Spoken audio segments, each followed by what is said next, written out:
बीड जिल्ह्याच्या केज तालुक्यातील मस्साजोग गावचे सरपंच संतोष देशमुख यांची 9 डिसेंबर रोजी हत्या करण्यात आली।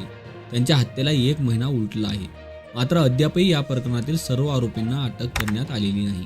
या प्रकरणाच्या चौकशीसाठी विविध चौकशी समिती नेमण्यात आली आहेत। त्यातच अटकेत असलेल्या आरोपींवर मोका लावण्यात आला आहे।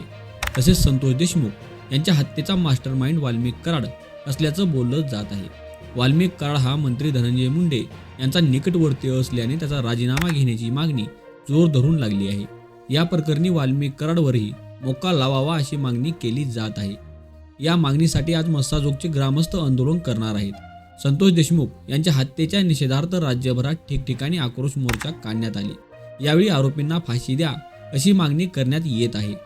त्यातच या प्रकरणावरून वाल्मिक कराडवर गंभीर आरोप केले जात आहेत। संतोष देशमुख हत्येचा तो मास्टरमाइंड असल्याचा आरोपही होत आहे। वाल्मिक कराड हा सध्या CID कोठडीत आहे, पण त्याच्यावर अद्यापही मोका लावलेला नाही। यामुळे ग्रामस्थ आक्रमक झाले आहेत। त्यातच मस्साजोगच्या ग्रामस्थांनी काल बैठक पार पाडली।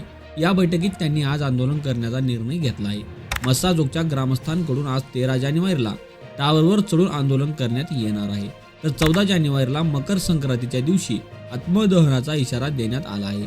यावेळी बैठकीत विविध मागण्याही करण्यात आल्या। या मागण्यासाठी आज आंदोलन केले जाणार आहे। वाल्मिक कराड याच्यावर 302चा गुन्हा दाखल करून मोक्का लावण्यात यावा। आरोपी कृष्णा आंधळे याला तत्काळ अटक करण्यात यावी। शासकीय वकील म्हणून उज्ज्वल निकम आणि सतीश मानसिंदे यांची तात्काळ नियुक्ती करण्यात यावी। SIT कमिटीमध्ये पंकज कुमावत या अधिकाऱ्यांची तात्काळ नियुक्ती करण्यात यावी। सदरील प्रकरणाचा तपास कुठपर्यंत आलेला आहे याची माहिती देशमुख कुटुंबियांना देण्यात यावी। केजचे पोलीस निरीक्षक प्रशांत महाजन यांना बडतर्फ करून सह आरोपी करण्यात यावे। अशा विविध मागण्यांसाठी हे आंदोलन करण्यात येणार आहे।